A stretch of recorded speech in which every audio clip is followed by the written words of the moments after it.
Welcome to Bob's Radio. This is Bob Talk, and I've always fascinated about this particular industry of radio from the time I've been in school. One day I thought I would go on to emulate someone I really loved listening to at that particular time, and ever since I got into radio, I always wished I worked under this person. I wished I could, even talk to this person on the mic, but that never happened. Seems like some things have to be taken into your own hands. Yeah. And we have to become a Bob. I'm assuming you're talking about me, but it would be so much fun if you did this whole thing and then you said, and Suresh Venkat wasn't available, so Darius is here today. I knew you would say something, and that's why I took it so slow as well. Darius Sunawala, you've been an inspiration to many of people like me. I know there was another person who comes from a similar time of you. I don't want to sound old or make you sound old, but then there was a time that Rohit Barker and you were the names that resonated across the radio stations across Bangalore. Yeah. But I've interviewed Barker. More than interview, I had a chat with him on air. Yeah. With you, it's always been off air. It's never got this chance. We've met so many times at parties. We've Parties. We're party animals, man. We're raging into the night. No, but I mean, like, with the industry, I've met you so many times and I've seen your work and you're amazing. So, and I don't know how much behind the scenes your viewers get to see, but the stuff you've got here is incredible. It's when I was getting into radio, I was inspired by the pirate radio stations back then. In fact, I don't know how many people know that there was a pirate radio station in Bangalore as well. And now I look at all the tech you've got, and this is like a modern digital age pirate radio station. It's incredible. There is never a time that you have ever spoken something off about somebody, and it's always so good to listen to you, D. I'm telling you from the bottom of my heart, when you speak about someone as well, it's just positivity. And I still remember this when I was going through my internship at that same company that used to come and be a consultant with. Mm-hmm. You looked at me. Of course, I wasn't going to get hired because of my Hindi, and then you said I would hire this guy in a heartbeat. I was like, wow, that meant a lot to come from you. Wow, I don't even remember this moment. Hey, did I hijack your intro? Do you have like a proper intro and all? It's gone. It's over. Bus is passed only. Bus passed. Times is past. But yeah, Darius Sunawala, thank you so much for coming by. You are not just an OG Bangalorean, but you're the OG entertainer of the city. From pioneering days of radio, who taught us what it is all about to be on air, who taught us what it is to entertain people with very limited time to talk. And I still remember this before I get into further discussions with you. You came to school once, and one of our teachers, whose nickname you asked, what is your nickname? And he didn't say the actual nickname. Instead, he said Josie. Oh, I remember this moment. Yes, I did. I'm not going to say it. But I know who you're talking about, and I know the pet name. I keep bumping into him every now and then in church. But then every time I look at him, and now, how's the radio man? He asked me. I said, it just takes me back to I was in school. I met D. And this is what happened. So that connection just goes back. And to know that I come from a similar alma mater that you come from, and to see what you've done. And D, I never knew, like, you were from the same alma mater for a while, or heading a certain station. And when I joined Fever as well, everyone said Darius this, Darius this, Darius that, and everything. But I never got to have any exchange of thoughts with you. But every time I heard about Darius being spoken of, I was just like, what am I missing out on? See, this is why I wanted you to do the introduction again. Like, I wanted to bathe myself in some ego massaging oils right now. Thank you. Because you keep saying all the praise goes to somebody else, which I'll get to. But every single person, D, has always spoken about how you've played a key role in their life in terms of shaping them to be better content creators. I'm saying content creators because that time you guys were content creators. Yeah. Now, I'm not going into details of how your journey started in terms of, okay, All India Radio, we know you're an All India Radio product. The whole city knows this. You worked for $200. We also know you were in St. Joseph's Commerce College, and you went about on stage just as random as possible. Yeah. We're not going to go down that story. But the story I want to get to is, you were in All India Radio using discs to play. At some point, yeah. I actually started All India Radio using spools. Do you know how spool editing works? Have you ever edited on spools? Oh, shit. I know I sound like Gen Z of that generation. No, but I was, to be fair, we were at the end of the spool deck generation. So I think I would have used it maybe 5 to 10 times. And by then we moved on to vinyl and then CDs. But we had spool decks and we still edited interviews. So me and Barker did a show together, which was called Sunday Afternoon Tunes. Sunday Afternoon Live. I can't remember the names. So we would record the show on Friday evening, and then we would edit the show and put the music in, and then the show would play out on Sunday. And unlike modern radio stations where when we do this we still pretend it's live, over there we'd be like, this is a recorded show. If you want to be on our show and you want us to play a song, call us on this number 2264 something, and you had to call on that number on Friday at this time to this time, and then we would take those calls, and we had a spool deck that was recording it. And then after the show was over, Bark and I would sit and we would tear out little chits of paper, long chits like this, and the deck would be playing, and we had our headphones on plugged in, and when an edit point had to come, we would put the piece of paper in so it would go into the spool, and then we would wait for where the next edit would come, and we'd put the paper in and it would go into the spool, and we'd do that for the whole interview. And then we'd take the spool out, and wherever the paper was, you'd cut that, and you'd cut the other end, and then you'd stick it together with a nail polish. So when you heard the interview, it would always go like this, and we would say, and our next song is from so because that's where all the edits were.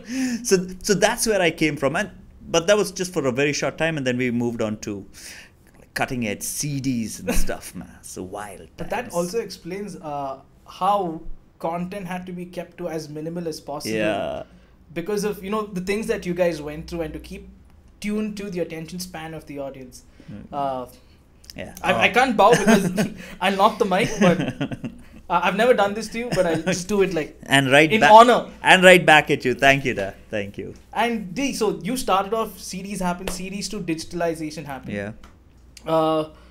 Digitalization to a lot of tech also happened over time as radio jocks and content creators were back in the day. Now, when I became a jock or got into the whole radio industry, there was accessibility to the internet. Right, we could get information from wherever, and there were also these days that were created, World Burger Day, and it was created by radio creators from back in the day. Yeah. But I want to ask you, I'm very curious, how did you guys get your research done? Well, we did this amazing thing. It's called bullshitting. And I have to confess that now with access to so much information, a lot of information that I used on the radio way back then, I realize now was inaccurate, right? Because the fundamental point of reference was a written book in a library. So we would use libraries and newspapers and magazines, and if I read top 5 trivia things, do you know that goldfish have a memory of 5 seconds, right? You read that in a magazine, it was just fact for you, and you would repeat that fact on radio, and now we know that all these facts, whether it's the memory of a goldfish or why it's called threshold or throw the baby out with the bathwater or raining cats and dogs, all these crazy stories about how these phrases came into existence, and they're all nonsense. But I've used them on air because back then we had no way to proof check or truth check these facts, and now with the internet, you get to check everything. You have access to unlimited information from your phone. It's incredible times. But back then we were limited to whatever magazines, newspapers. Whatever printed material you could get your hands on. There was one question I have to ask you. I also heard this about you, that you don't have a favorite song. You don't like music. I wouldn't say don't like. I don't like music. Okay. It's true. How did you become a jock? I swear. So, I don't know what happened to me. I don't know. While growing up, of course, in college, I loved music and typical, offbeat music. So, like, started off with Bob Dylan. Then I realized, everyone else likes Bob Dylan. So, I have to get even crazier than Bob Dylan. So, you kept trying to find, like, your more nuanced position. You want to become niche of your own. Yeah, right. You want to be so different, no one can connect with you. Then you feel cool. As kids, we all do that. So, but I had a range of music. I loved my country music from Chris Christopherson. Folk music, we've got Bob Dylan, we've got your rock. So I liked all the music. I liked a lot of Indian music, but I was not very large into Bollywood back then. And then I got into radio. I got into radio by accident. So a friend of mine, my senior from college, who was good friends with me and my sister. I was doing theatre with his parents. Said that he was going for a show at All India Radio, and he said, "Can you come?" I said, "Sure." I did a show. I had fun. So for me, it was never about the music. It was about the fun of banter and engaging with people. And music was always just a secondary thing that came along. And then over time, I got much deeper into the music. I now have a very large understanding of the international English music scene and a decent enough understanding of the Indian Bollywood scene. But I'm no expert on Bollywood music. But what happened over time was that the fact that I was listening to music all through the day, and at that time, the first radio station to launch in India ever was Radio City 90, back then 91, which was in Bangalore. So Bangalore had the first FM, the first 24-hour privately run phase 1 radio station.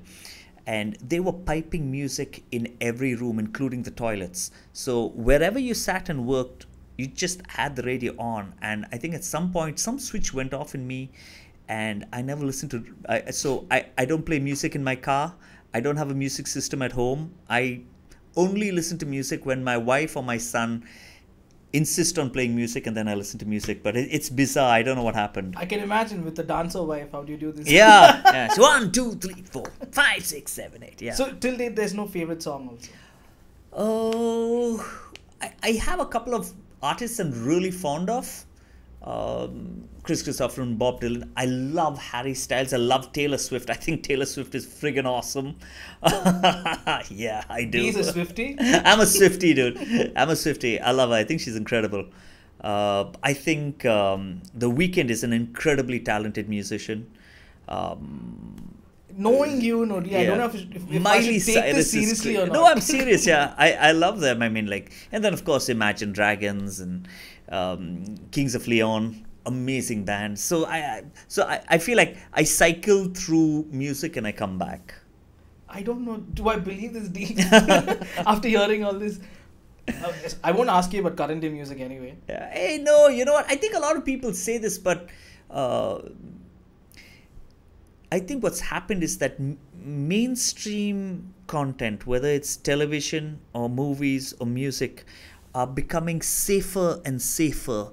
And that means giving the same thing more and more importance rather than going wider and wider. And the thing is that the wider you go, the more risk is involved. Do you understand what I'm saying? No, I'm not able to get. Like, if you could dumb it down for people like that. So, there are movies that you know are going to make money. Yeah. Like your Marvel movies, Spielberg movies. You know that you've got a 80% chance of doubling your money. So the producers want to make more of those movies, and therefore they're willing to put more money behind those movies. But then there are offbeat movies like American Fiction or Triangle of Sadness or Robot Dreams. And these movies, you have a less than 30% chance of profit. So producers don't want to take that risk. And because all the content that's being created now goes through a cycle of economic testing, Right. It makes the choices become narrower until people like you come around and say that we'll support indie production, we'll support people who have a creative desire and a creative vision, and we believe in that and we will support that vision. So the problem with mainstream music right now is that it's become really safe and therefore really one-dimensional. But the range of music that you have access to is incredible, and there are some incredibly talented people out there who I think are amazing. You just put it out right, like, in terms of talent, there's dearth of it. But in terms of the quality of music that comes out today, I'm not saying this because I run Bob's of sorts, but I'm saying this with the way music is being consumed. It's just about, you getting your attention caught in 3 to 4 seconds. And if you have that hook in you, that becomes a hit. So there is no value for how music was created back in the day with lyrics, with the actual rhythm of the song, with actually having to feel the soul of the song, the moment of the song, which is not the case of late. And I was just hearing this the other day, I kid you not, this is a Billie Eilish and Charlie XCX song, and I was just listening to it on the radio. I kid you not, the lyrics were so below the belt, derogatory. And is this that underwear song? I wanna know. Yeah. You're under. Yeah, so stupid. Such a stupid ass song. And then suddenly my friend was like, let me just change it. He played some retro. It went back to like Journey. I was like, finally, music. Yeah. But that's again, it's the need of the hour. It's what has been created. A demand has been set as to how people should listen to music, which I hope will change in time. And I believe the indie scene will bring We'll about bring that it back. change. I hope it does too. I hope it does too, because you're right. We had 40-second intros. We had 7-minute songs. We had in the middle of Guns N' Roses' November Rain, they're like, yeah, throw one guitar, give Slash like another. I think he's got like 80-second guitar riff in between instrumental bit, and you're like, who's doing that now, right? Because it's too much of a risk to do it. But that's the stuff that creates legends forever, right? I mean, Bohemian Rhapsody. I mean, even back in the day, no one wanted to play Bohemian Rhapsody, but it's now like a top 10 on anyone's all-time song list. I love Queen as well. I forgot to mention Queen. I have to represent the Parsis. Yes. Yeah, I think it's important. But there is this bizarre thing that every generation does, which is that we look at the next generation and be like, what crappy music is this, right? We look at swala la la and what is your under, what. But you go back to your generation, they were singing the same shit, right? We were singing about drugs. Pink is my favorite color. It's about drugs. We were Lucy in the Sky with Diamonds and drugs only. And what is that song? A la la la la long, a la la la la. Yeah, Sweat, right? And if you cry out, I'm going to push it some more. Like, no way that shit is going to fly today, right? So we had our own range of crappy, dumbass songs as well, just as this generation does. And you got to just sort through and find the gems in there. What do you like? Yeah. It's an ongoing debate about the current music scenario and how the lyrics are being made or the songs are being made. But going back in time to the radio side as well, I actually spoke about this to somebody that when radio started employing people back in the day, in the initial phase, it was more like a part-time career, was it? Well, yes and no. So when I was in All India Radio and World Space, Indigo, before Indigo became a FM station, it was definitely part-time. So I was doing my MBA, studying for my MBA and doing radio on the side. It was my side hustle. But once Radio City came in, and of course at that time it was a monopoly, so we were all very well paid and very well known at the time. I think there was a golden era from about 2004 to about 2015, 16 maybe, where radio attracted the top talent or creative talent in the city. So anyone who was really witty or clever or creative wanted to be on the radio because it gave you a platform to get noticed, and you were really, really well paid. And then I think around 2014-15, maybe 15-16, with the onset of smartphones and Instagram and YouTube, and the best creative minds stopped coming to radio and started moving to the digital space. So I think that's been the journey. So there was a time when it was a side hustle, then there was a golden era where it was an amazing job to have, and now I don't know whether it still attracts the same kind of highbrow talent that it used to. There are many factors that play heed to this particular phenomenon of the talent, and there are outside the radio industry as well. I'm going to come to that, but also during that time, like you mentioned, like everybody talks about the golden era of every single time and that's gone by, right? And even when it comes to radio, in Bangalore, it was the golden era because the kind of talent that we heard. I just want to say thank you for saying in Bangalore, because I'm sure your viewers are all over the world. And if I say the golden era of radio was from 2004 to 2014, people in New Zealand and Sri Lanka and Canada and America are just going to think I'm an idiot. India got FM only in 2000. So we didn't have FM radio before that, which is why our golden era is different from the rest of the world. So yes, in India and in Bangalore. We have such global audience in Delhi. But coming back to it, the 2000, it was because of the talent, and also to a certain extent, you guys were educators. I don't know if you want to take that term, because you brought in information to people and you educated us with the music as well. Right? I don't know if you want to ever go about it that tack, but there's one thing I want to tell you is Bangalore was a very cosmopolitan culture back in the day. There was Kannada, there was Hindi, there was Tamil, there was, name the language we spoke it on, right?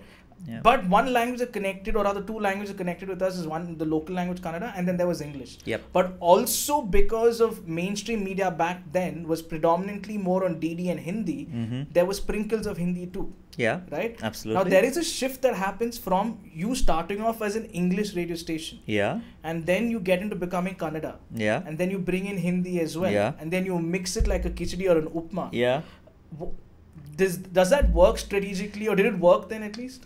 I think if your agenda was to make a really shit product, then that was a good strategy. If you didn't want to do that, that was not the right strategy. You know what happened is that from 2000 to 2006, as a monopoly, Radio City, we were the primary radio station. We had 90% of the population listening, or 90% of the radio listening population listening to us. What happened over there was that because we were a monopoly, we could schedule, we could create what was called appointment listening, which meant that we could say Sunday mornings, Chow Chow Baat with Chaitanya Hegde, Right. and we'll do kick-ass Kannada music.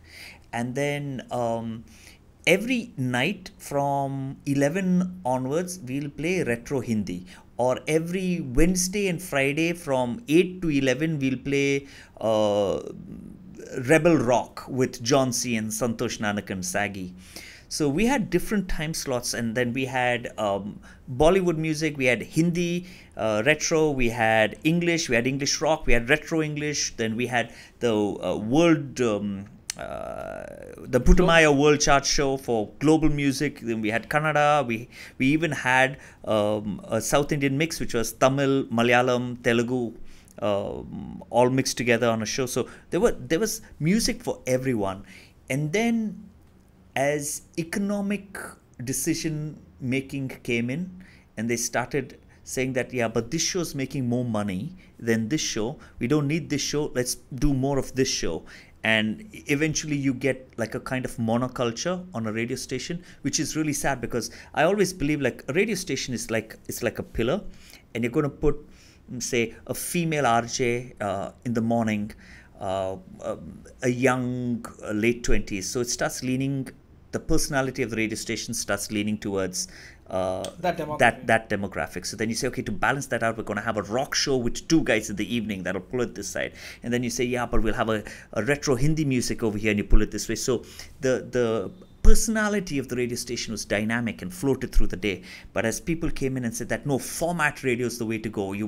It's like you have to be consistent right through the day, and we have to choose one format, which is the way it works in most Western developed, well, I don't want to use the word developed, but when I say developed, I mean from radio developed nations, because they've had radio from the 50s and 60s. They need to do format radio, but in India, we didn't need to do this, but we succumbed to doing it because of economic pressure, and I think it was a bad decision. And just the way you explained it, Yeah. gave me a perspective in terms of how to program my station as well. This is why it just comes just so naturally without even knowing it. But then, you also mentioned about that time why it was a bad decision. Yeah. Now, just to take you back or bring you back into today, we are a very inclusive society. Yeah. We always were in Bangalore. I'm not going to deny that. But Yeah. in terms of inclusive, talking in terms of content, we consume content of different languages and stuff. So if you would say we can put in something like this, like, a mixture of different languages, and make it like the fabric of Bangalore. Not like a full-fledged show running across as saying one language, but the soul of Bangalore language, the colloquial Bangalore language. If we would do that today, do you think that would be a good sell? On a FM radio station? So I think there are many things that are at play over here, right? There is also the cultural pendulum that swings back and forth. And you're right, India was Bangalore was an extremely open city. In fact, when Kempe Gowda put the 4 pillars, that's the famous story we all know about. What we don't tell ourselves was that he was doing this to invite people into the city. And the petes, whether it's Chickpet or Bangarpet or whatever are the petes, the original central hub, they were populated by people who came from outside Bangalore, right? So we've always been a city that has welcomed migrants. Right. And that's the fundamental fabric of our city, is that Bob, Da, Macha, Ra, Bhaiya, These are all words that we can use commonly on the street, and all of them would be accepted because it's just the fabric of our city. But as that cultural pendulum swings back, the people who feel the most ownership over the city tend to start pushing back against this kind of cultural syncretism that happens. And I can't I can't stand in judgment of it being right or wrong. Personally, I think it's wrong. Personally, I think the more shades of color you can put to anything, whether it's your food, your music, your radio station, or your city, the more shades you have, the more interesting it is to live in. So personally, I would love for it to be even more welcoming to the migrant communities. But I can't say that it's wrong, because there's an equally sound argument to say that the eradication of cultural heritage is something that is worrisome, that we don't want to lose these cultural heritages. So, I mean, and not that migrants remove that, but it's a complicated, it's not an argument we can have in this forum. So, in this current cultural, political cultural environment, to want to do what you're talking about, it would be very challenging, brave. Yeah, it would be very brave. I mean, if you could pull it off, great. I mean, like in my head, if you said that you were going to do an FM radio station that plays non-Kannada South Indian music, and you say that I'm going to do Tamil, Telugu, Malayalam, Konkani, Tulu, and mix it all together in one radio station, I think you would have, it would be a cultural moment. But whether you could do that without upsetting people, I doubt it very much. I think a lot of people would be very upset. Very debatable in terms of upsetting. I'll tell you why. Because today, being in the radio scene for at least, I think, about 9 years, and I've seen how brands have gone on to change languages and also spread a certain culture. I'm not saying I'm against a certain community or a language, but I'm just saying, as a person from the city, we come from an era of radio of English music and the local language, and then we've gone down to predominantly just Hindi, which has been like when the corporate influx happened. And the idea it was done was because they think the markets are bigger in the Hindi sector. Yes. I am not going to deny that the numbers have increased of people and migrants over the years, but then you're not focusing on the people who are part of the city. Yeah. And because of that, a lot of them today don't listen to the radio, the localites. Yeah. And if they do, it's only like your Big FM, it's your Radio Mirchi and Radio City. Yeah. It's the Kannada audience. Now, I would, like how we always say Bengaluru and Bangalore. Yeah. So Bengaluru listens to Kannada radio stations. Yeah. Bangalore doesn't listen to radio stations at all. Yeah. And that's why I feel it's as simple as I can tell you. Danish's but video. Bangalore listens to radio. Bangalore listens to radio. But in terms of one of the talents you identified, Danish, he does content that resonates with every Bangalorean. Yeah. Because he brings these characters out that define our city. And I'm not saying we can make this a success story, but somewhere I feel people are being inclusive. Yes, there are going to be certain emotions hurt because of certain languages being played. But then when you portray the fabric of the city to be in a certain liking, I think people can be understanding. I absolutely agree with you. So I want to just reposition two things. First, I did not discover Danish Seth. Danish Seth was a beautiful talent who was always on his own journey. I was just lucky enough to join him in the beginning parts of his journey. I claim no ownership of discovering him at all.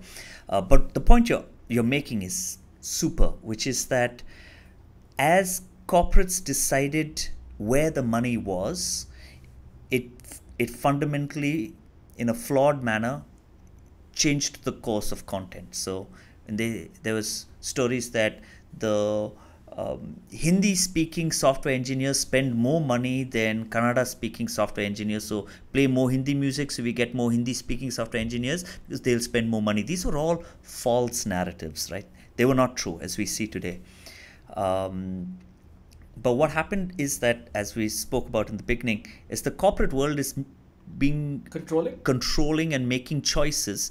They're forcing content choices to be economically sound rather than creatively sound. And when they're economically sound or economically safe, it means that you're going to go safer and safer. That had to play the Kannada music or English music or Hindi music. But if you actually made a radio station that reflects the intricate fabric of Bangalore, which is uh, Kannada and Hindi and English and Tamil and Christian and Hindu and Muslim and Anglo-Indian and Parsis and all these things that mix together and incredible biryani from Kerala and amazing neer dosas from North Canara, and put it all together. I think that would make the most interesting radio station we've had to date, and I would love it. I would even support it succeeding. But how are you going to fund it? Because the people who control the money to make these decisions don't want to take a risk like this. But your idea is creatively sound and creatively beautiful. I'm only thinking in terms of what we lack as a city. I'm not saying this because this is a great creative product, but I thought about this as a Bangalorean as to what are we even getting in terms of a media outlet that doesn't resonate our fabric at all. Now, if you go to the Hindi radio stations, I'm not saying they're doing a bad job or they're doing a shitty job at all. I'm telling more in terms of what about the city are you even talking about? It's more about, okay, I'm going to talk in Hindi, and then what happens, you have your fringe groups coming in to target you because you aren't, endorsing anything to do with the local culture. At the end of the day, you are going to have eyeballs coming at you because there is more prominence given to a certain language. And the other languages, I'm not saying it's in the dark or it's put to shade, but it's always rising, and that also comes into all the other factors that play heat, which is also politically another reason in terms of why the migrants from different parts of Karnataka, when they come down south to Bangalore or when they even are going to get employed in different places, they don't get employment because there are people from the north who are already employed in different places because of the education system, and the development in these local places has not been that great compared to what these guys have seen. And there is a massive influx of people that come in, and there's a dropout of the local Kannadiga employment as well. So all of these are factors that pay heed to, to say, okay, this needs to stop. There's a force fit of Hindi, there is a force fit of Kannada. So all of this kind of is putting us as Bangalore in a bad light. I don't know if I fully agree with what you're saying, but I understand what you're saying, and I may not agree with it, but I understand what you're saying. And it's Bangalore's going through a very, very complex phase in the journey of the city's life. The software boom has brought many good things and many bad things, and navigating ourselves through this accordion-like compression that began in the late 2000s and is reaching its most compressed right now, whether we will be able to loosen the tensions and make things more calm, only time will tell. I don't know, but I understand what you're saying. I may not agree with it, but I understand what you're saying. I'll come back to this because this is the same topic I had a discussion with Arun Pai yesterday. Oh. And just coming back to the radio side of it, you explained to us the norms that happen. And there is also one thing that has been told, that radio, the career of an RJ is very short-lived. It's got a very short expiry Shelf life, yeah. Right? And as soon as that is over, what do you end up doing? You end up, like skinching through different opportunities. What are your thoughts on this? That's I think that's what my parents were most worried about when I started saying I wanted to do radio. And the truth is, the answer is yes and no. The shelf life of a music artist, a pop music artist, is very short as well, right? Britney Spears comes and goes, and put aside her own struggles in life, but even Jessica Simpson comes and goes, or Backstreet Boys, they come and go. Their shelf lives are really small. But along with them, there are pop idols like Madonna, who's been relevant for 40 years. There are pop idols like U2, who, may not be pop, but so the shelf life of any creative person is as long as you keep yourself relevant. And in radio, the greatest example is Rohit Parker. He was in radio when he was 19, 20. I think he was like 19 or 20 when he started doing radio. And I don't know if he wants me to say what his age is, but it's definitely more than 45. And he's still running radio stations. People still look at him as DJ Barker, DJ Rohit, or RJ Rohit Barker, and they still listen to his shows. He's still running the longest running Saturday night dance music show. So he still kept himself relevant. So as long as you can keep yourself relevant, you stay on the radio. And if you're not relevant, you're not on the radio. I couldn't keep myself relevant. I know that I went to Delhi So if you want to do radio and you want to be on air, then you have to find ways to keep yourself relevant, like a Jimmy Xavier or a Rohit Parker. Or you can take the easy way out, which is what I did, which is like segue into management and then take your journey up management, become a creative director, programming director, regional programming director, national programming director, and then retire and then spend your money and whatever, right? I mean, like that's one journey to take. And I started off on that journey, but then I missed radio, and my wife and I wanted to have a baby, so I came back from Delhi. I was national head of programming solutions then, and I came back to Bangalore, and I told them that I needed a year, and they said, while you're in Bangalore, why don't you do a show on the radio? And I was like, great, and they won't cut my salary. So I started doing a show on the radio, and I was in my late 30s. No, I was in my mid 30s at that time. And I would do the show, and if I did stuff that I wanted to do, content I wanted to do, my ratings would drop. And if I did like, hey, 18-year-old girl, what are you wearing? And flirt, because that's the memory that the audience has of me. Like the memory, the audience remembers Darius from when I was in my early 20s, being the boy next door, the flirtatious, funny boy next door. That was my on-air character. But I'm now 32 or 35, and I can't do that crap anymore. So I couldn't make myself relevant. And so I had to fade away into the darkness, Rio. It's a sad life. But you know what? You kept the light shining through the other talents that you trained. Shradi, Sriram, what content creators, man. They are amazing. And I did not train them. Again, I was lucky enough to be part of their journeys. I shared their journeys. No, man, I can't take too much credit for training them. Of course, as someone who's more experienced, if you're a nice person, I guess, you want to make the steps easier for the people who are coming behind you, right? I mean, like, that's the point of society. You make it easier for the next generation. So I was lucky enough to work with the likes of Danish and Sriram and Shraddha and Sonu Venugopal and so many other people who have been incredible. And they are amazing. I mean, the content I see Danish and Shraddha and Sriram and Sonu Venugopal and Punita and all these people make, Karan, it's incredible. They have taken content creation to a level that I was not able to take it. They have all bettered me at all of these things. So, but somewhere, have you ever felt like, say, you cut out from radio because you didn't want to be relevant, because of the needs of what relevance was that time? And there comes like the talent that, okay, you don't want to say nurture, you didn't train, but then somewhere you guided this talent in some sense. Nurtured is a nice word. I would happy to be used. Right? And they went on to become some amazing personalities on there. The content, till date, I'm a fan of Sriram with the content that he's done. Yeah. And I've always tried to emulate Sriram in certain sense. I wouldn't say I'd be ashamed to say I was inspired by Ram for a lot of things that he did, and very helpful as well at the same time. So when you look at the people that you nurtured and then you say, could I have sustained it longer?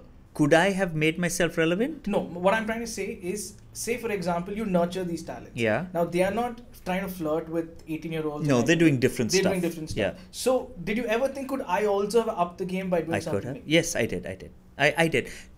To be fair to myself, I know I could have done what needed to be done, but I had a very fast rise through radio, not because of anything except that if you read Malcolm Gladwell's The Outliers, sure, some of it is genetics and everything, but at the end, the primary string is luck. That's the intersecting string.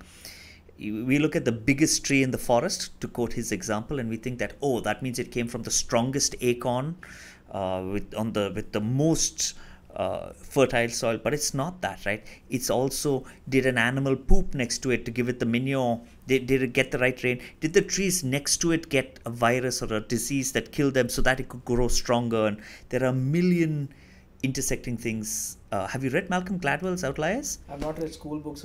Can I digress for a second? Please. So the Canadian hockey team, I'm quoting him, right? This is not me, I'm quoting him. The Canadian hockey team, it's the most democratic system to win. The Canadian hockey team is as or even more elevated than our Indian cricket team, right? Our Indian cricket team is gold standard. The Canadian hockey team, they're like superstars there. And what happens is that when the kids are already 2 years old, in the first winter, they all start ice skating on the frozen lakes. And they've got scouts who go about and they check who are the good skaters, and those people get identified year on year. And then by the time you're 6 or 7, then you start getting access to indoor skating rinks in the summertime as well. And through this process, and finally when you're 18, you join the Canadian league, right? So there's no way that anything, right? But what Malcolm Gladwell's claim is that if you look at the birth dates of all these people, 95% of them have all been born in the first 4 months of the year.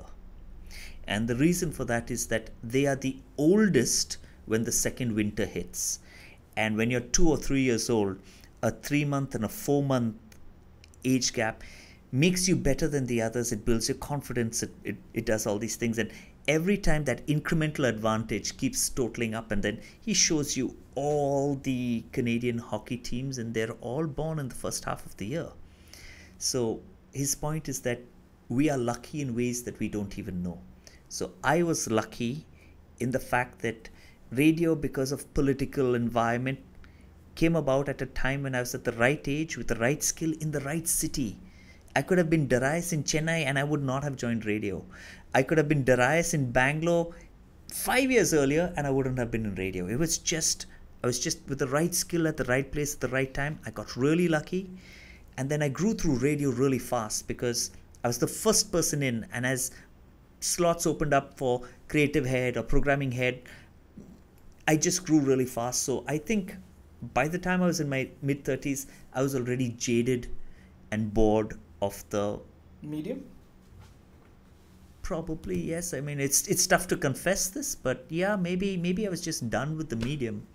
Yeah, and I needed to find something different to excite me. It wasn't exciting me. I wasn't feeling excited anymore, and that was the sad thing. Isn't that something, I don't want to say like it's a phase of life for everybody, but then when you keep doing something on a daily basis, there comes a sort of a saturation, a little redundancy kicks in. Yeah. Was it that, or do you think I can still go back if I wish to? I'd love to go back.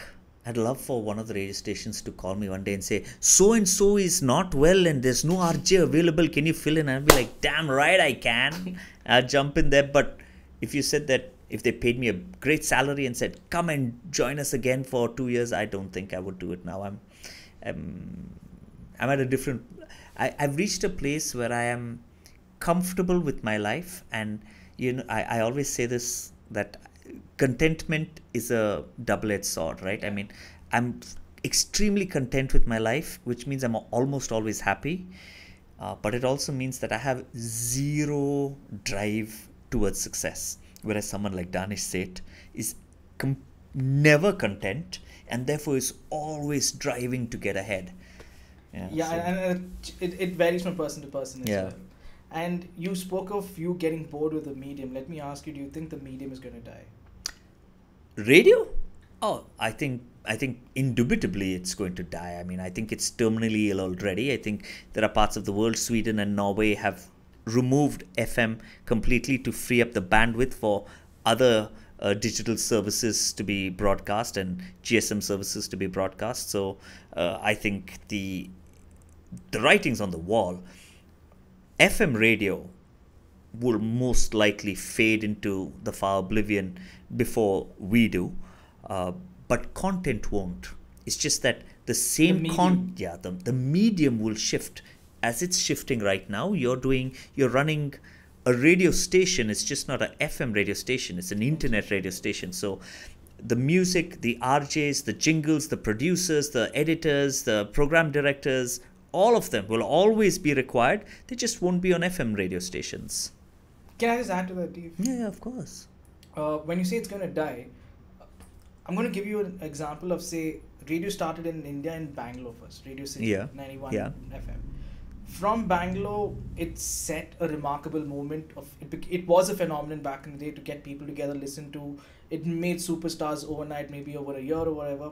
Then there comes Bombay and Chennai and Mhm. various other cities where mass media is huge. Yeah. Bangalore mass media isn't that huge. Yeah. But then you have Bombay and Chennai who have grown exponentially over the years in terms of radio. For now, let's talk about radio. Exponentially over the years and have made the monies, and somewhere radio is still a huge thing in these two cities. Yeah. So would you say, if you look at these two if you say Bangalore, maybe we might die soon. But I mean, sorry, radio might die soon. But when you look at Chennai and Bombay, do you think radio will die in these two places, especially where media is so prominent? I think it's inevitable.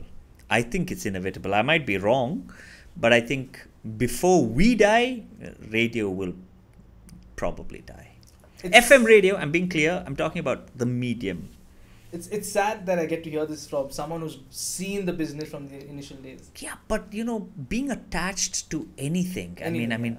yoga teaches us that, right? I mean, bear witness to your journey, but don't be committed to your journey, right? I mean, any kind of attachment, whether it is to your school or your industry or your business or your house or your car or your reputation or your fame or your stardom or your follow, any of these attachments will misguide, will prevent you from proceeding in life's journey. Like in the movie Up, the animated movie Up. For me, the most touching moment in that movie is when he finally turns the page of his wife's diary and he sees that the willingness to move to the next chapter of his life allows him to let go of his attachment to the house that he's carrying on his back and finally enjoy the beautiful boy and the dog and the sunset and the ice cream that he's having. He only gets to enjoy these things when he lets go of these attachments. So for me, you talk about a revolution to happen, but I'm talking about evolving.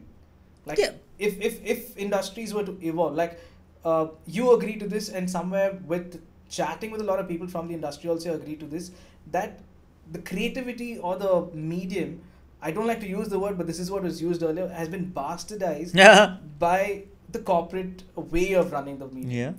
Right? So if things were to evolve for the better, like learn to understand the medium on how it works the best way possible, if that were to be implemented, do you still say that radio will die? So I'll tell you, I'm not saying this because I have like 100% belief it is the medium of sorts, but in realistic sense. So my fundamental belief why radio will die is actually not about the corporate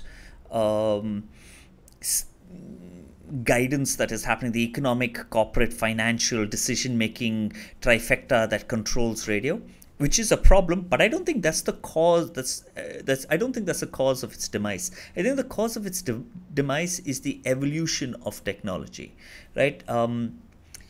When I say radio will die, I don't mean it'll become extinct, right? That's like you asking me, will cycles as a mode of transport die in the 1900s? And someone says, absolutely it will. Once you get mopeds and cars, they will die. You still have cycles, you still have cycle races, you still have people commuting by cycle.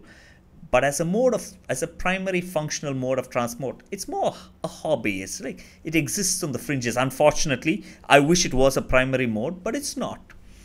I think the same thing will happen to radio, which is that the fact that better, more effective technologies that will deliver to you a better listening experience will become easier available, FM will die. So you have to look at why FM was special. It was free, right? Unlike listening to music, FM radio was free entertainment, and it gave you manageable quality on the move. But now, internet radio couldn't do that because data was really expensive. But now data is becoming almost cheap in the parts of the world where internet access is a fundamental right. As we reach a stage where the cost of data is so small that people will listen to the radio off their phones because the quality is so much better and the range of music. So rather than listening to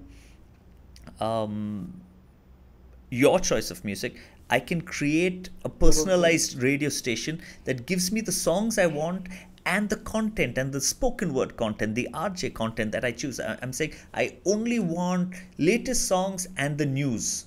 and my radio station will give that personalized thing to me. And that's where it's probably going to evolve to. And I actually think that that's a bad thing.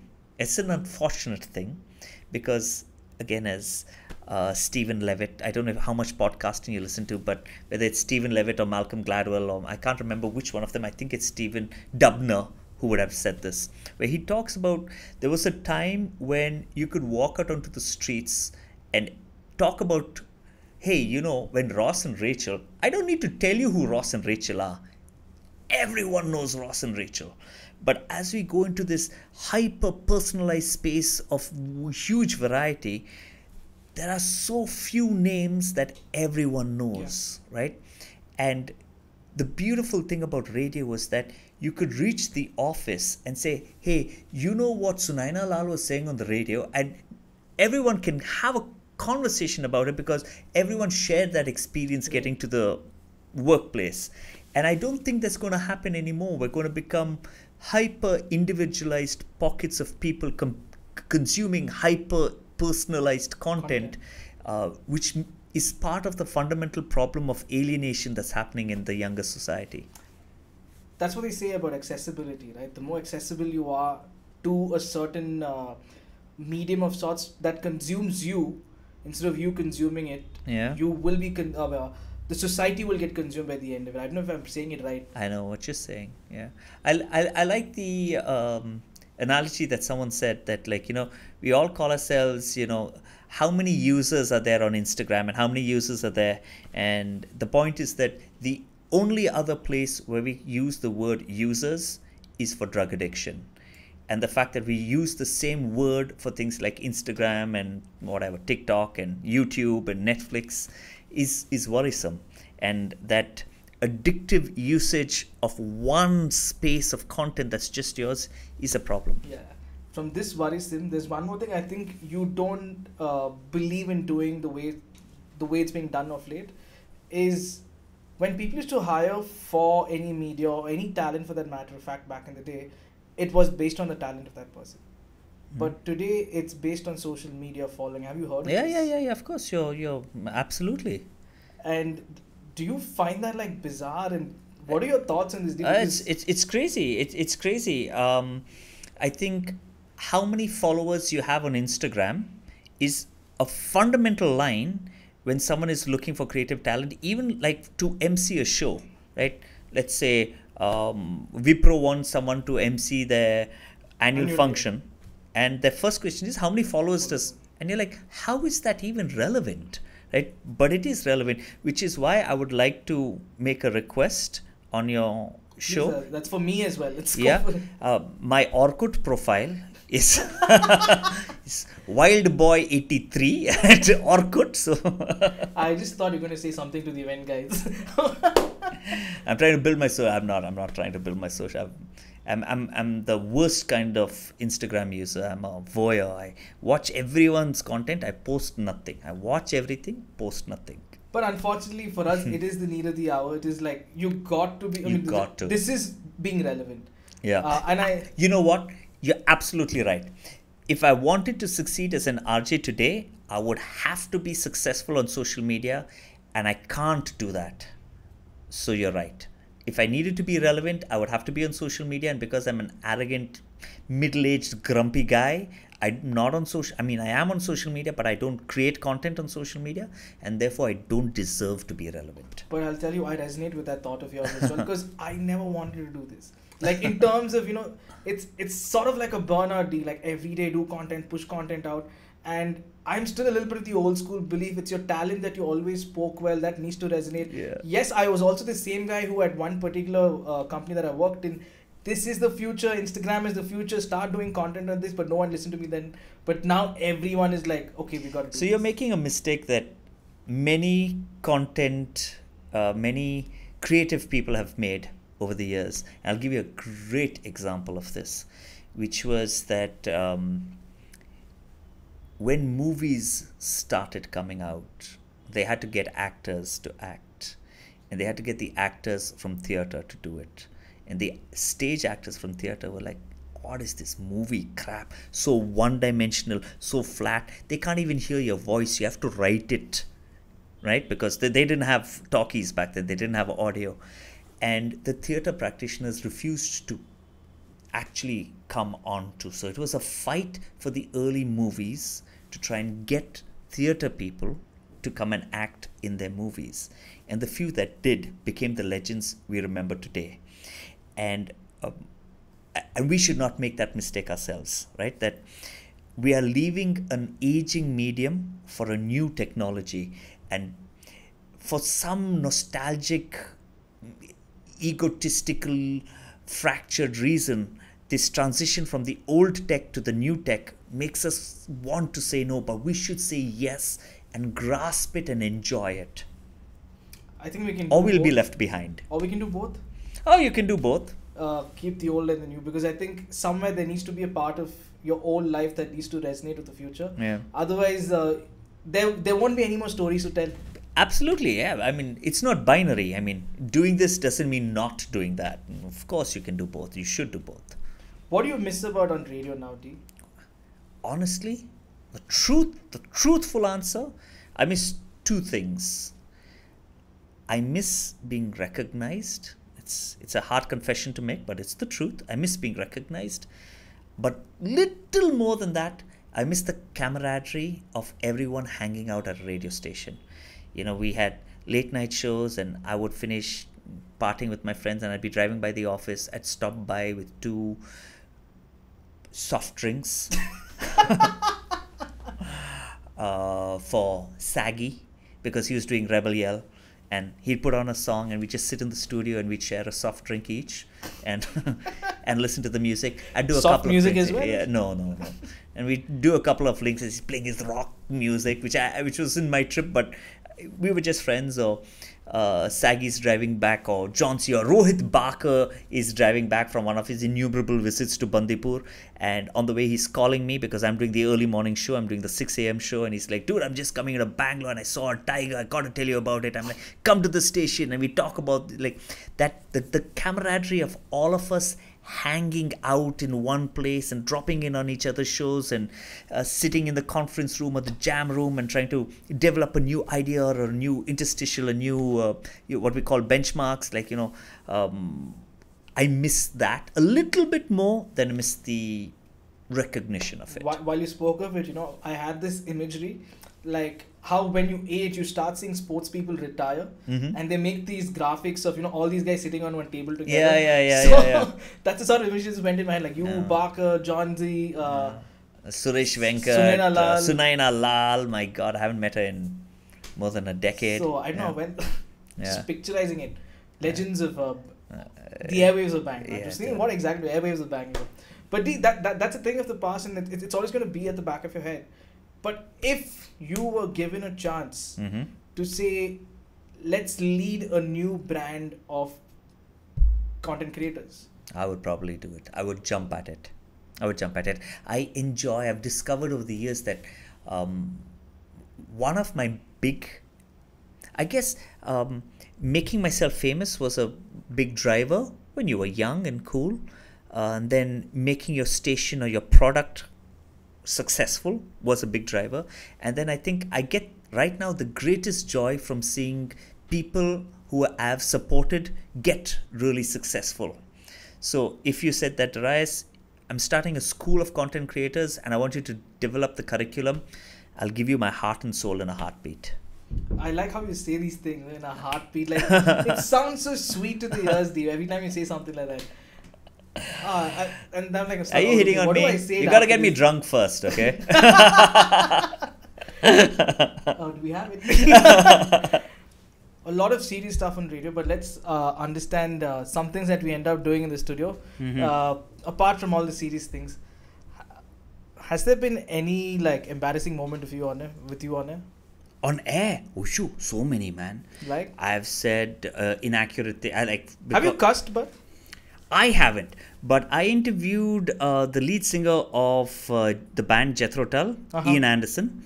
Is his name Ian Anderson, if I'm not mistaken? I might have his name wrong. I was never a big fan of Jethro Tull, but they were performing in Bangalore. IMB, I think? No, they had a show at Palace Grounds, if I'm not mistaken. What timing? We just spoke of Jethro Tull yesterday as well. Oh, really? And them performing in Bangalore. Oh, really? Wow, he's still around?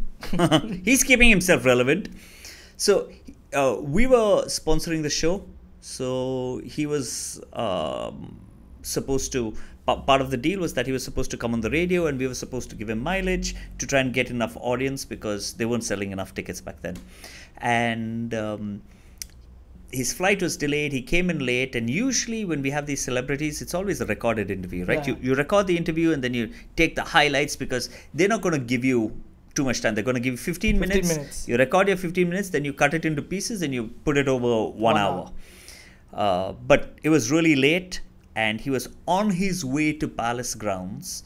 And he was staying at the Taj or the Oberoi, and our Radio City office was right there as well. Direction. Yeah. No, I mean, it was close by, right? We didn't have that much traffic. Wait, just for people's context, this was when Bangalore had two-way roads. Yeah, that's right, that's right. Richmond Road and Residency Road was still two ways. You could go up and down it. Our office was on Residency Road, close enough to the Oberoi or the Taj. And he came across, and it wasn't supposed to be on my show. It was supposed to be the previous day on, I think, Saggy's show, but it was on my show anyway.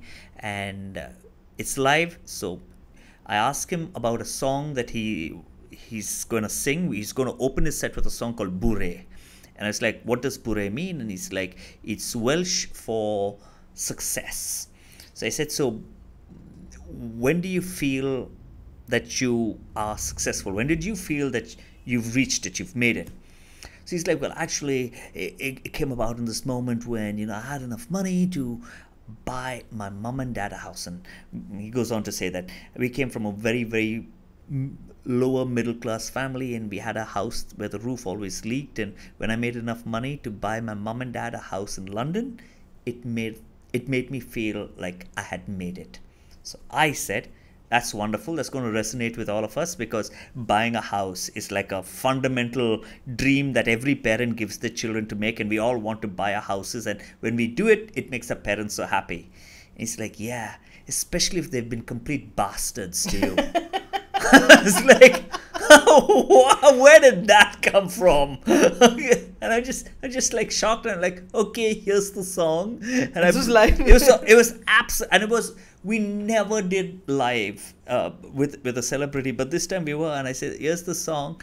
And then my station head comes out over there, and he goes like, let's end the interview. I ended the interview, and I got blasted. I got suspended for a day. I'm like, how is this my fault? Right? I'm like, I had nothing to do with this moment. Yeah, so that's the only time curse went out on air. But I've done other stupid things. I've left the mic on while I spoke to my girlfriend on the phone. I have played the wrong song, said the wrong thing, pronounced names wrong. So many embarrassing things. But I'll tell you a secret thing that I do to avoid the most fundamental embarrassing thing that a morning jock can do. I used to do the morning show for Radio City for a long time, which is that Sunawala and I would do the show together. We were co-hosting it. And if she went out of the studio and she came in and saw the mic live, so we have on air, which means that this studio is this broadcasting studio, and then we have mic live. And when we would do mic live, the magnetic doors would seal. You couldn't open them. So I would put the mic live button on, and she would think I was doing this to irritate her, because then she can't come in until I switch off the mic live button. So she would come to the window and she'd be like, what? And it's all soundproof, so I can't hear. And she's like, let me in. And I'd be like, ha ha ha. The truth is, I had just farted. And I was just waiting for the air conditioning to circulate the smell out of the room. So every time I had my mic live light on, it was to prevent my co-host or my producer from coming to the studio. Because you do the morning show, so you're eating breakfast at some 5:30 in the morning. By 10 o'clock, you've had 3 cups of coffee. Your stomach is all messed up. And I'm like farting my way through my show. Mic live on. Did you do that with the mic on as well? I mean, like, did you have the sound? No. I've never put the sound of my fart through the sound waves. Are you mad? No. It could have been quite a buzzing moment on it. But there are also certain things that happen when you're on air. You get called out for something that has been understood in a different narrative. Oh, yeah. I got death threats for my... Yeah, I got death threats. I was taken off air. I had a police escort for a week. What was this? Oh my God, that's the worst experience of my life. I mean, of my radio experience. We were doing a studio shift. So a studio shift is when You a broadcast regular from a certain studio is dismantled, and we do a temporary studio setup in a different location. So you're remote broadcasting back to your station, and then from your station to the tower. All right, you know this. I'm just telling for them that it's a very volatile situation, because you're at the studio and you've got a crowd of people who've come to the studio to meet you and interact with the station, but you're also inside the studio running your regular live broadcast for the rest of the city. So you come out of the studio and you interact with them and you have some fun, play some games, then you rush back in and your producer's got some guest on and you interact with that guest and you take their request and you play their song, and then you come back out and then you interact with the crowds outside, and then you come back in and your producer is along with you selecting someone to be your guest with you in the studio. And she brought these 3 young girls into the studio, and they were clearly foreigners. So I started interviewing them, and I said, where you're from, and they were from Hungary, I remember, and maybe Belgium, I don't know, Germany, there was Germany. I think maybe there were 4 of them, but one of them was from England. So I said, oh, this is so exciting. They're foreign exchange students. They're studying over here in Bangalore for a while. I said, okay, you've got to teach me a sentence in your language. So the girl from Hungary said something in Hungarian. The German said something in German, then maybe France or whatever. And then I eventually came to the girl from England. I was like, you can teach me. It's like, oh, wait, you can't teach me anything. I'm sure my English is better than yours. And she said, yeah, but I can teach you something in Kannada. And I said, no, that's boring. Why don't you teach me another language? Now, I said, no, that's boring, meaning you can't teach me my language, right? I know Kannada, you don't know Kannada. Yeah. But people edited out just this bit where she says, I can teach you Kannada. And I said, no, that's boring. And they said, Darius has said on air that Kannada is boring. And then I got death threats. I had to be taken off air. I had to issue an apology. We had one canter with police because they threatened to burn down the station. And it was like a whole scene. And the mistake I made then was that I apologized for it, and I had like a big apology where I said, I'm sorry, I didn't mean... On air? On air and in writing. I had to give it to the political party that was spearheading this. Can you guess which one it was?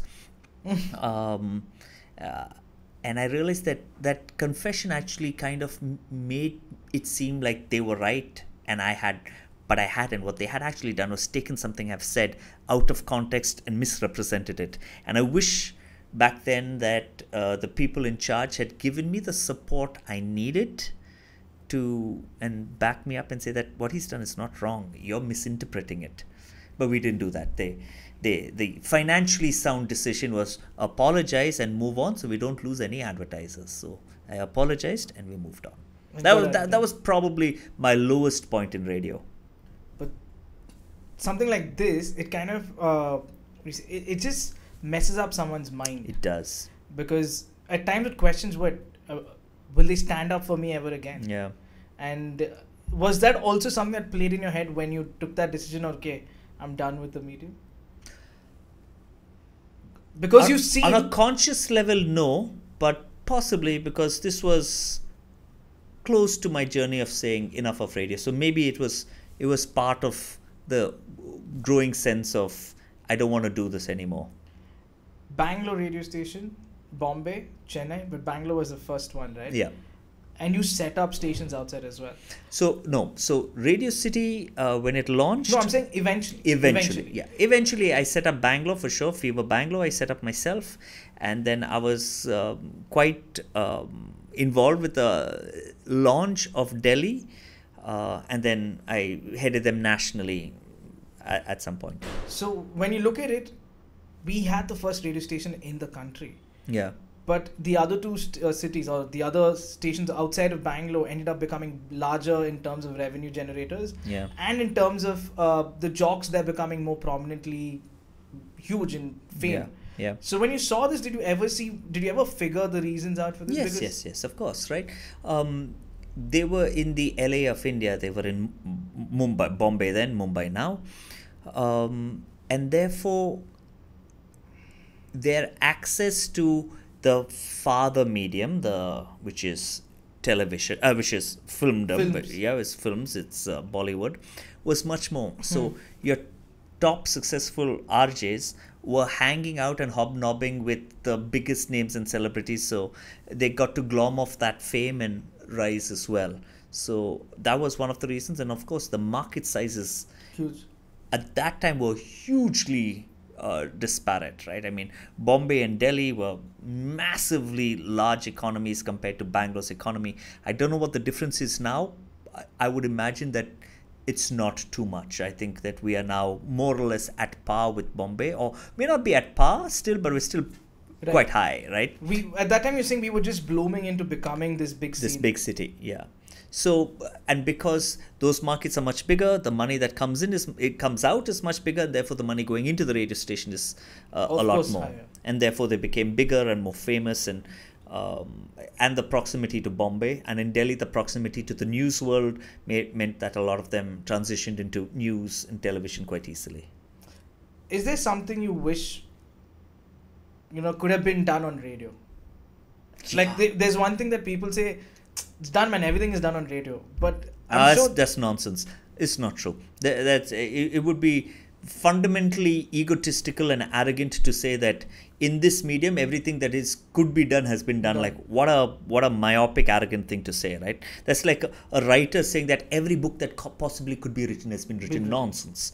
And the same for films. And you get genius ideas in films. What is this? The Nicolas Cage movie with the Dream Scenario. Have you seen Dream Scenario? No. Such a unique idea. It's such a unique first time idea. And so there are millions of ideas. I've had so many of them that I've wanted to do on radio, but we've never done. Some of them original, some of them not. But yes, you want me to tell you what those were? Yeah. There was one idea that I really wanted to do, which is that I wanted for a car giveaway. When they were launching a new car, invariably we got an opportunity to give away a car. This is again back in the golden era of radio, not so much now, but back then. So the idea that I had developed along with someone else using other people's ideas, all ideas are built on other people's ideas, was that you take part on air, register on air, and if you win, we'll drive a brand new, whatever the car is, to your house, and there's a basket of pens, and you take out a pen and you sign the car, and then we'll take the pen back and throw it away. And we'll do this every show. Someone or the other gets a chance to sign the car, and then after a month long, we're gonna get all the RJs in swimming trunks to wash the car, and one of those pens was a permanent marker. So whosever signature is left on the car gets to drive the car home. Wow. But I thought like visually and like the content, the story around it is just so interesting to do. That was one idea. And the other one that I really wanted to do was to get a heart monitor hooked up to Telos. The dial-up. Yeah, the dial-up. The telephone, right? To get and the Telos and not the mixer. What was our mixer's name now? Clots. Yeah, sorry. To get your guests' heart rate to be sent out as the background of your conversation, and we're playing a quiz. So it's a quiz, and you get to keep playing and keep winning money. Whether you get it right or wrong is irrelevant, as long as you can keep your heart rate below a certain level. So I'll start asking you simple questions, and then something like really simple, like, okay, my next question is going to be about the President of India, and I'm sure you know the President of India's name, because if you don't know, it'll be so embarrassing for you on radio for people to know that you don't even know the name. So I'm going to ask you that. So you just have to build up to make that, and that person has to just try and keep their heart rate down to stay alive in the game. So that was... It's again how you do it, right? Yeah. You've got to build a moment out of it. I thought that would be amazing, but we never got a chance to do it. Well, some things are... Why don't you do it now? Huh? Why don't you do it now? Yeah, we have a great radio station. For sure, you should. In time. Hopefully when you get the funding for Bob's radio. But I mean, creativity is something that it's just like, your aura, it just comes off of you. But I'm going to try and implement that some part in my life as well. As we go into terms of radio as well and Bangalore, there are some more things I want to ask you, but also this is about people that you worked with, worked for, and of course who worked under you as well. So I'm just going to mention these names. I'm sorry I can't remember all of them, so I'll have to look at this book. Okay. And all I want you to do is just give me one word about them. One word for each of them? Yeah. Oh, sure. Asshole. It's different people. Yeah, all of them. I wish the first one listens to what you're saying. Rohit Barker. Pioneer. The original pioneer. John Z. The rebel. Anjan.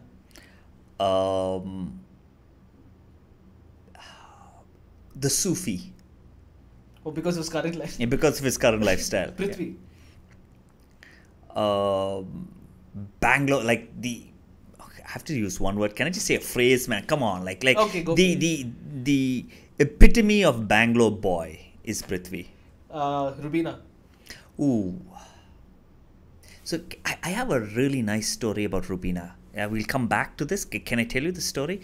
So while you journey through life, there are fundamental moments when you suddenly realize how wrong you are.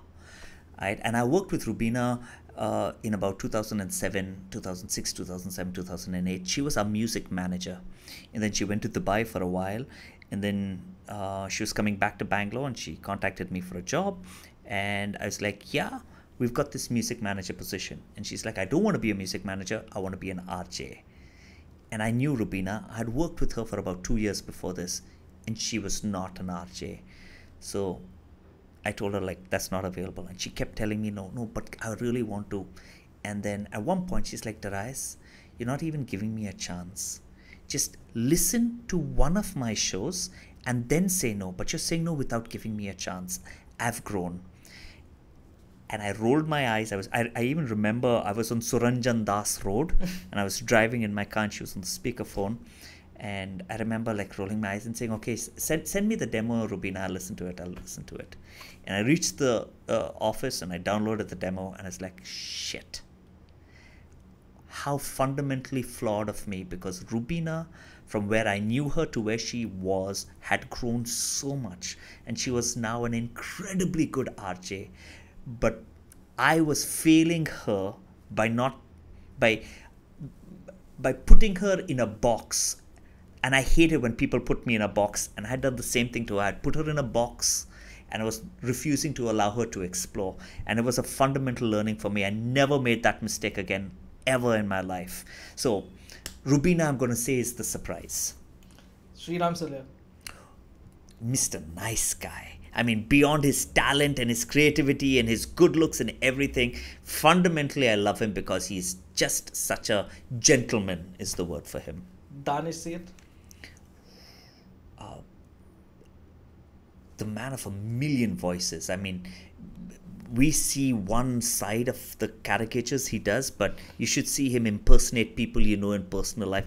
Tell him to do my impression. He's really funny at it. And he thinks I get offended by it, but I don't. I just think he's damn talented. He's incredibly talented. The most talented, I would say. Shraddha. The most intelligent. Sunaina Lal. So Sunaina and I haven't been in touch now for 10, 15 years. But back then, I would say the Pataka, she was just so special. She was like so sparkly. She brought like sparks. She brought sparks to everything she did. Melody Austin. What's the one word for Melody? I would go with her name, Melody. Yeah, I mean, I think Melody, what is she doing now? Do you know? No? I would say the softie. I would say softie for Melody. And someone you worked a long time with, Saggy. Oh, Saggy. Saggy is the character benchmark that we all aspire to live by. He sets the, so I would say the benchmark. He sets the benchmark of human behavior so high, it's really tough for anyone to keep up with him. That was your Bangalore RJs. That was my Bangalore RJs. Yeah. Yeah. Is there someone who you think, I know I'm going to put you in a spot, but you being you, I think you will still say this. Your favorite RJ you worked with or heard on air? Oh, favorite RJ I heard on air. Ooh. They didn't get an opportunity to get really as big as they should have. But my favorite on-air show to listen to was a show with a guy called Rajesh Meher and Rohit Jaikaran. They did a show called The Evening Show. They were on the evening show on Fever for a while. That was my favorite show on radio that I heard in India. You know, I was actually going to put my name under the list now. But then I saw the list of people. I'm like, what am I even thinking? Or not. But we haven't worked together. I mean, no, we haven't I'm directly... saying, like, you know, in terms of name mention. Yeah. I was like, what are your thoughts about them? Oh, you should have put your name in there. Like, amongst this list, no chance. Why? No, don't be silly. I think your name is totally... No, I'll tell you why. Because I have a lot of regard for these people. And if I were to put my name in there, I'll be putting myself to shame anyway. I think you're being too self-effacing, and you don't need to be. I've seen what you're doing over here, and on the list you read out, I don't think there's anyone who could do what you're doing right now. I don't think there's anyone, except maybe Saggy, but I don't think there's anyone who can do what you're doing. So I've just learned a lesson of modesty and niceness from you. Everyone is differently, and I think our journeys are different. True. If I wouldn't have lost what I was doing earlier, like in the previous company, not where you were, but another one, I don't think I would have started this. I think it's just about, you need to go through certain experiences. You do. To figure life out in its better sense and what is meant for you. So I think that's one of the reasons why I did this. But every person has one wish, D. Like, you know, like one person I wish I interviewed on and I wish I can do them now. Do you have a name? A realistic name or just a really big dream name?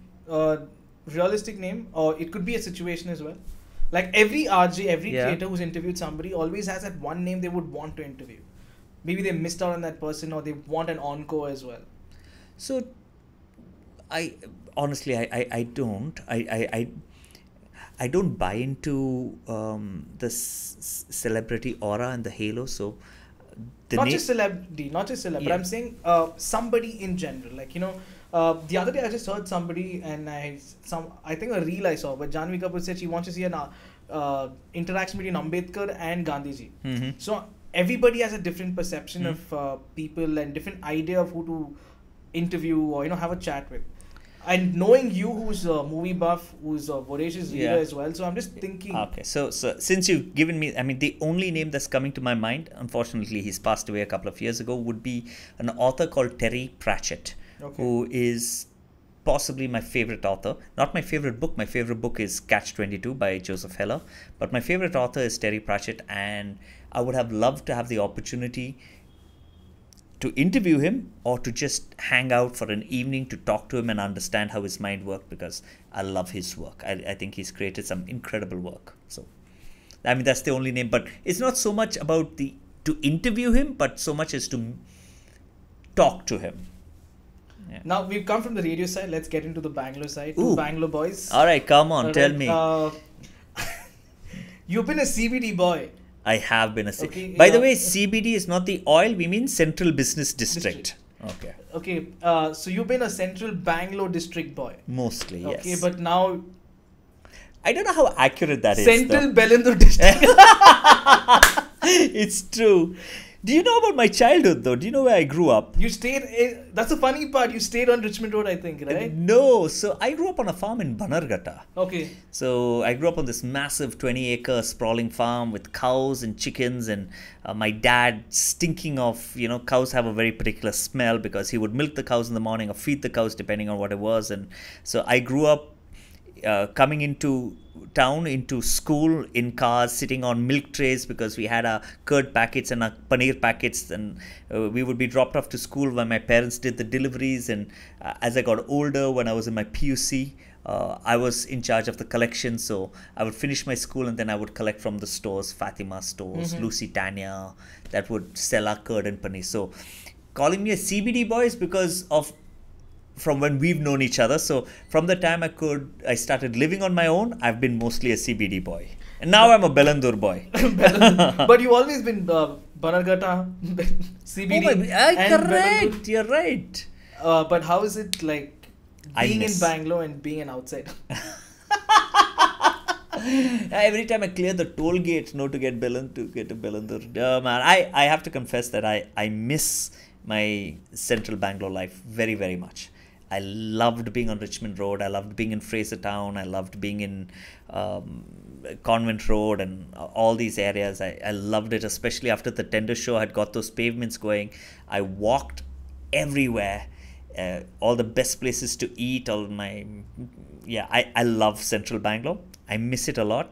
But I'm in Belandur because after my dad and my father-in-law passed away, the mums, all my sister and her family, my mom and dad, and when my dad was around and my mom-in-law, they're all got apartments there. So staying over there is really great for the seniors who have a very vibrant life, and for the juniors, the kids who have a very vibrant social life.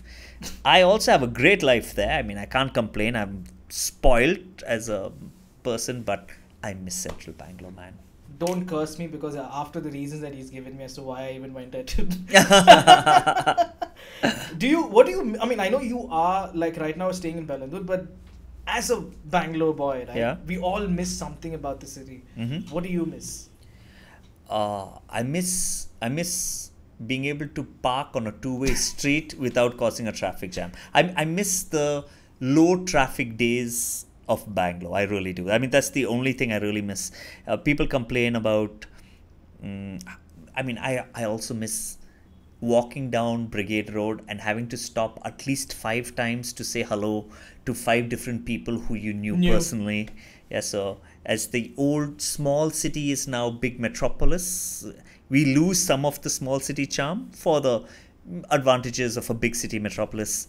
So I do miss those old small city charms that I grew up with. That 10 o'clock was dead. There was nothing on the streets when I was in school. I mean, like, if you went anywhere after 9:30, there was nothing. Yeah. You couldn't find a petrol bunk if you ran out of petrol. So I do miss those things. Yeah. You know, when the D says, I mean, I'm just saying this because the kind of guest we've had, that 10 o'clock, you couldn't find a petrol bunk, couldn't find life. I'm not trying to say this to make D sound old, but because he comes from a certain time is when 10 o'clock was shut. Yes, Vachan Chinnabhai was there. He spoke about Bangalore nightlife kicking off at 12:30. Yeah. So yeah. there has been a phase. I'm talking about my childhood. Vachan and I are more or less same age group. But I'm talking about my childhood because we lived on the farm. So if we had a wedding to attend in town and my parents were driving us back to the farm. Just to put a certain amount of time that would take for you back then from Banargata Road to, let's say, Residency Road. Back then it was an hour, because I know that I used to take the 368 bus, which would leave from Banargata at 7:25, and I would reach my school at just past 8:30 in time for 8:45 class. So I know that it was just about an hour back then. I doubt you can do it in an hour now. What about like car? By car would have been maybe a little shorter, 50 minutes. Oh. But you have to also keep in mind that the road was really bad. So my childhood was filled with days when it had rained to excitedly sit in the car knowing that the road is going to be flooded, and that means I can't go to school. So we would get out of our farm, and then the road would have been literally washed away. And then we turn around and come back, and I'd be like, yay, no school today. And it was a single lane road. So if there was another car coming, you had to get off the road. I remember a certain part of Banargata Road from back in the, not that back in the day, but to a point at least that it was just like single road, and also it was not fully tarred. It was not fully tarred, yeah. So I was going to say, so when we finished attending a wedding, and we were going, but that was the only thing that we did late night, and we were heading back to keep my sister and me awake. We would count the number of electric lights you could see from Dairy Circle onwards. Okay. Right. So because it was all fields. I mean, there was the Mango Mandi, where now the Radio Mirchi office is, was the Mango Mandi, and after that there was just nothingness. Do you also remember about the same place where Mirchi is currently? The drive-in theatre. The drive-in theatre? Yeah, just past that. Yeah, I've seen a couple of movies. One of our neighbours in Banargata was Wahida Rahman.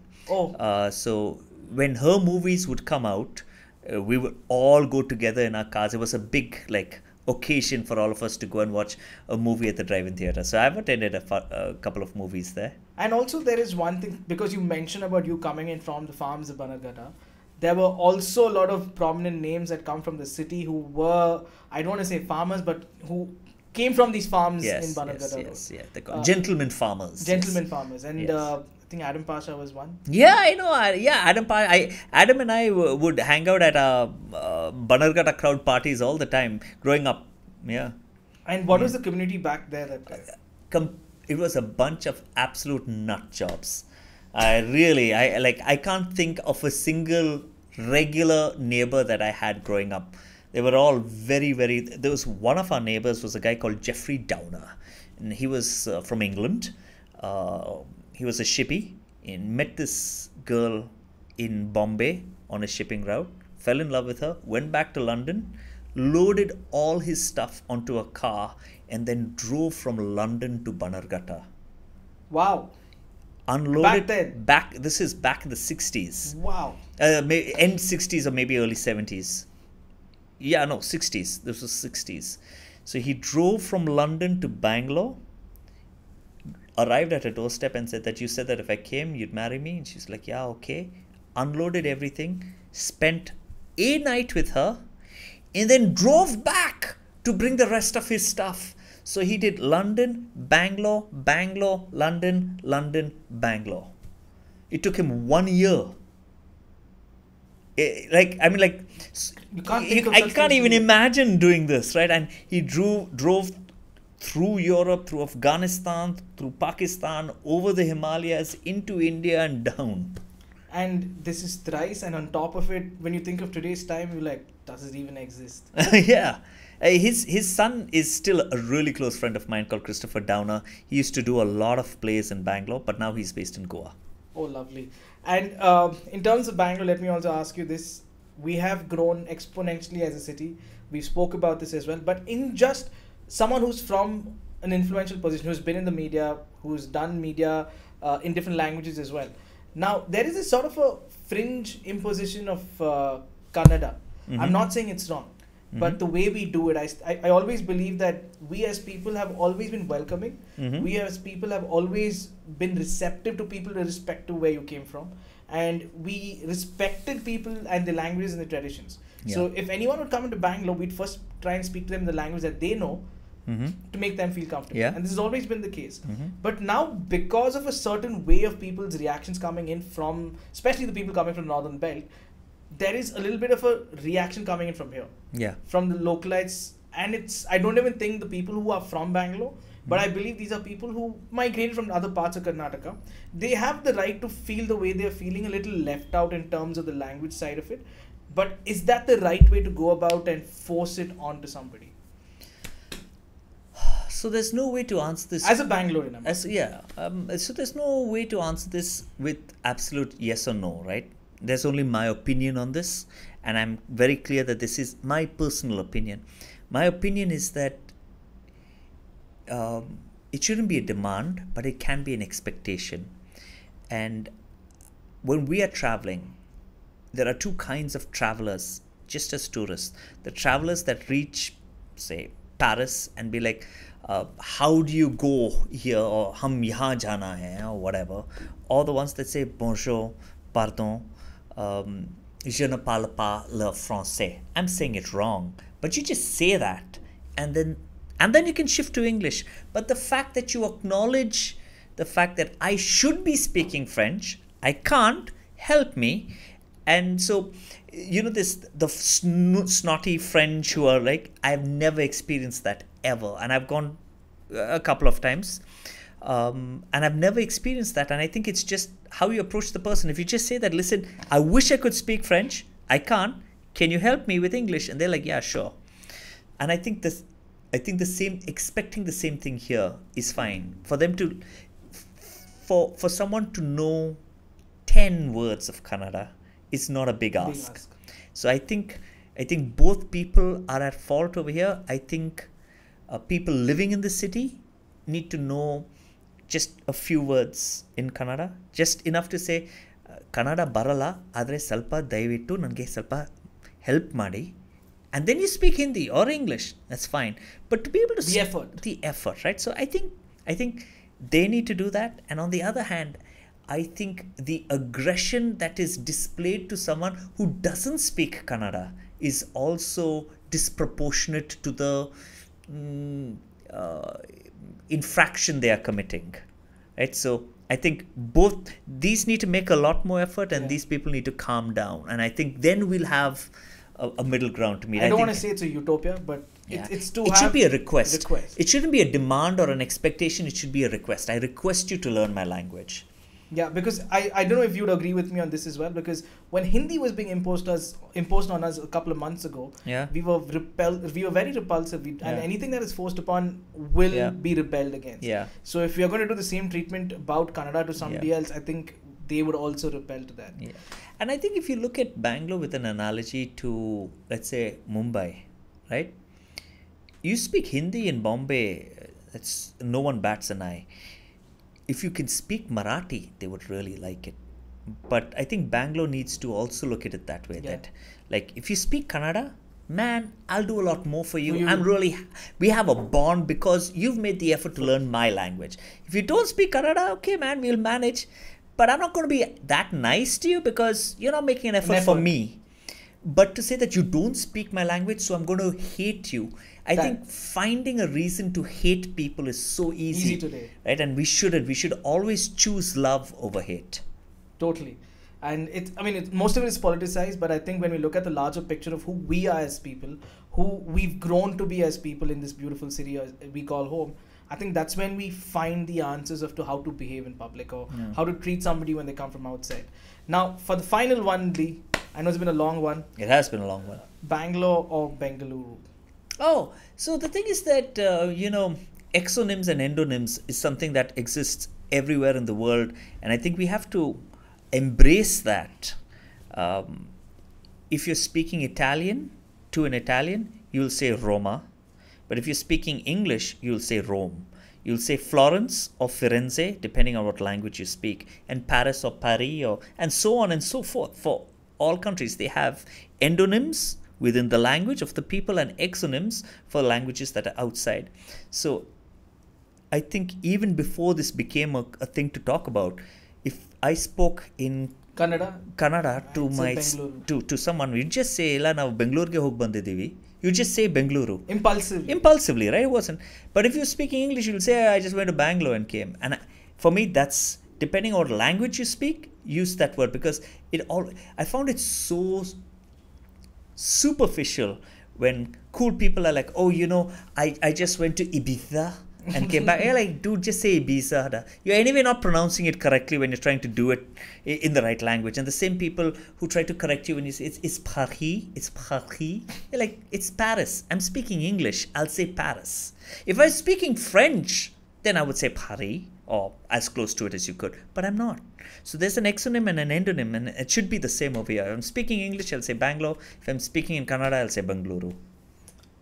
These things are very politically driven, but I think we're driven by just how beautiful the city is and what the city has given us. So I think we know what is right. Yeah. And I don't know what's right. I just like no claim. Just like what you said. It's my opinion, dude. No. When I say right, I meant to say when you speak in Kannada, you say it Bangalore. Yeah. When you speak in English, you say Bangalore. So there's nothing right or wrong about it. Yeah. It's about how you look at it. I agree too. Yeah. From that point, I want to just say thank you for coming by and for giving me so much of compliments I never thought anyone would give me in terms of what I'm doing. But that is a driving force again. To know that Darius is saying this, then means a lot. So thank you for inviting me on the show. I don't know if they know, but I actually asked to be on a show because I met you at Ruby's function at the launch of her company, and I was like, I've been following you on Instagram and on YouTube, and you haven't invited me, so please call me. So actually, I this is his charity case for me. Thank you for absolutely not. I always thought I need to get to a certain point before I called someone like a D, but then I knew for a fact that when I ask you, you will not deny. Of course. And even when I called him, when you call somebody, he's like, "Hey, can you call me back after the 16th?" But you said, in the most polite way possible, "Could you please..." No, I can't remember what you just said, but then I was thinking dude, how does D sound so nice? I fake it. It's all fake. I actually hate Rio. Okay, thank you so much for inviting me on the show. I enjoyed chatting with you. And thank you for the Snickers that I'm going to eat. And I'm going to repeat the compliment that I think I said when the cameras weren't rolling, which is that what you're doing in that room is incredible. It's cutting edge. It's on the forefront of a new medium, a new technology with innovative content. So you've taken content, you've turned it around, and you're putting it in a new, really exciting space. And I wish you all the best for the adventure ahead, and I will be screaming for you from the sidelines. So all the best. Only thing I'm not tearing up because my girlfriend's made me cry too much. No, but that's just a joke. But I really am feeling very overwhelmed by just the words that you use to say something so nice. And thank you once again, Lee. Always been a fan, and will always be looking out, calling you and saying, "Hey, D, can you help me out with this?" Always willing to help. Thank you, Dad. Thanks so much. Absolute pleasure.